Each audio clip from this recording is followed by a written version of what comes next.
গ্রাম। গ্রাম কথাটি শুনলেই মনে জেগে ওঠে এক অন্যরকম প্রাকৃতিক সৌন্দর্যময় ভালো লাগার অনুভূতি।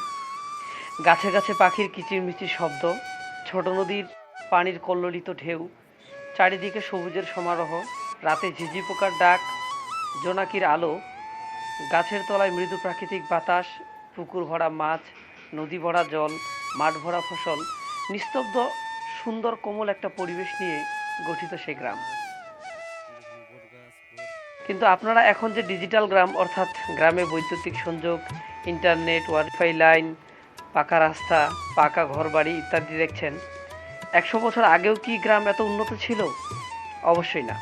চলুন আজকে আমরা জেনে নিব 100 বছর আগে গ্রামগুলো কেমন ছিল।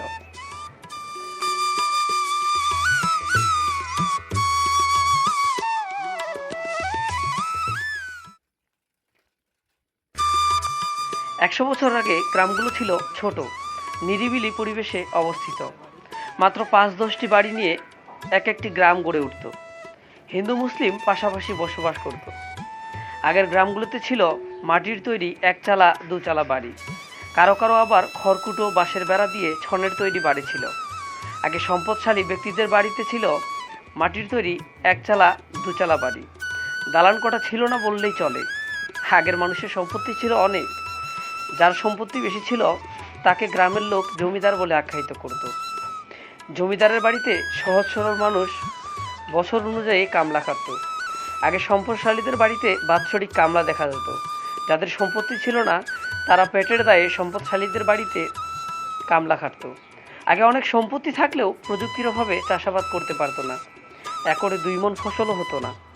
তাই অনেকে জমি বিক্রি করে সংসার চালাতো।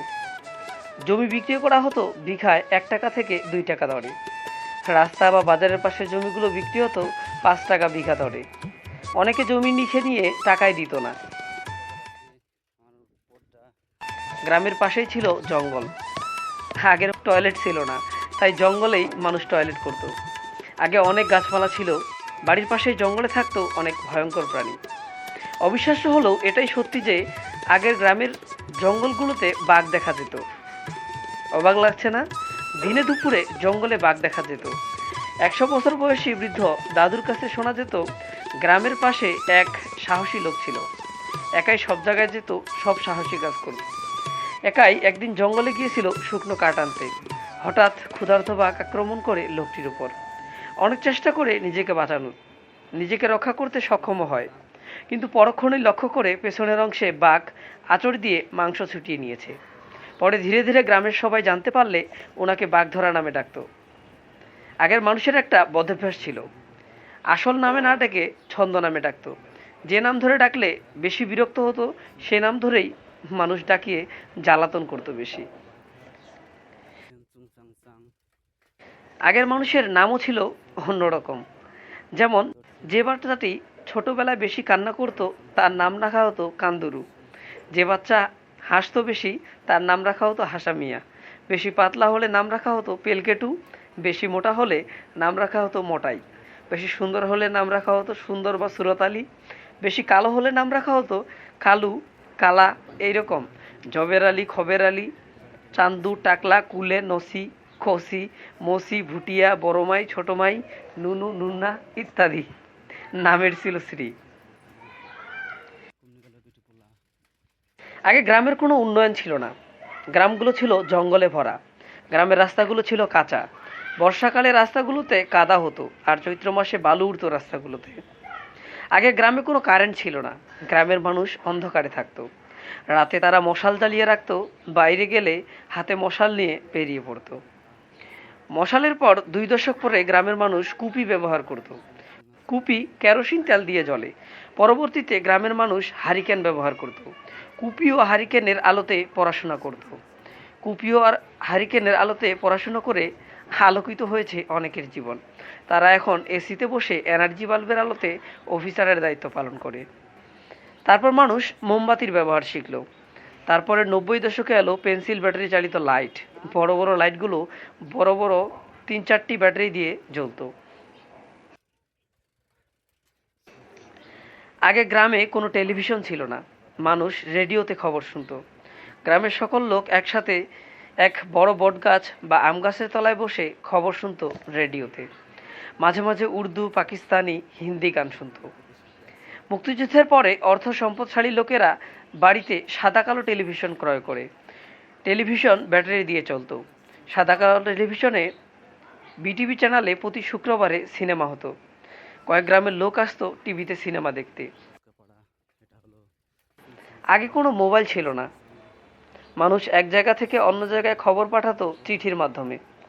দূরত্ব অনুযায়ী এক চিঠি গন্তব্যস্থলে পৌঁছাতে সময় লাগতো 15 থেকে 30 দিন। একটি চিঠির উত্তর পাওয়া যেত 25 থেকে 40 দিন পর। একজন মারা গেলে দূর জায়গার আত্মীয় খবর পেত আরও 5 থেকে 7 দিন পর। দূরপাল্লার অনেকেই নিকট আত্মীয়দের শেষ দেখা দেখতে পারত না। তাই আগের মানুষ মেয়ের কাছাকাছি বিয়ে দিত। অনেকেই ঘর জামাই রাখতেন। আগে পয়সা প্রচলন ছিল। আমরা জানি 100 পয়সা সমান 1 টাকা। আগে 1 পয়সায় অনেক কিছু পাওয়া যেত। 10 পয়সা হলে ব্যাগ ভর্তি বাজার করা যেত। আগে যে কোনো জিনিসপত্রের দাম ছিল খুবই কম, তেমন মজুরিও ছিল অতি নগণ্য। আগে গ্রামে গ্রামে ফেরিওয়ালা দেখা যেত। পাওয়া যেত 5-10 পয়সায় হরেক রকমের খেলনা, হরেক রকমের মিঠাই। 2 থেকে 5 পয়সায় খাবার কিনলে একাই খেয়ে শেষ করা যেত না। 100 বছর আগে যার কাছে 1 টাকা থাকতো সেই স্বাবলম্বী। গ্রামের মানুষ জুতা ব্যবহার করতো না। কিছু কিছু লোক খড়ম ব্যবহার করত। খড়ম হলো কাঠের তৈরি এক ধরনের জুতা, যা 90 দশকেও প্রচলন ছিল। আগের মানুষের পায়ে হেঁটে এক জায়গা থেকে অন্য জায়গায় যেত। মাইলের পর মাইল হাঁটতো। দূরপাল্লার রাস্তা 2 থেকে 3 দিন হেঁটে যেত, প্রায় 60 থেকে 80 কিলোমিটার। কাঁধে একটি ঝুলি নিয়ে যেত, যেখানে খই, মুড়ি, চিড়া, গুড়, কলা ইত্যাদি থাকতো, প্রতিমধ্যে খাওয়ার জন্য। পরবর্তীতে গরুর গাড়ির প্রচলন শুরু হলে মানুষ গরুর গাড়িতে করে এক জায়গা থেকে অন্য জায়গায় যেত। গরুর দামও ছিল অতি নগণ্য। 100 বছর বয়সী সেই দাদু বলতেন ওনার শ্বশুর নাকি 12 টাকায় 2 জোড়া ষাঁড় কিনেছিলেন লাঙ্গলের জন্য। গরুর গাড়িতে বরযাত্রী যেত। সবাই একসাথে আনন্দ করতে করতে যেত। বিয়ে শেষ করে বরযাত্রী সবাই রাতে মেয়ের বাবার বাড়িতেই থাকতো। পরের দিন বরযাত্রী রওনা দিত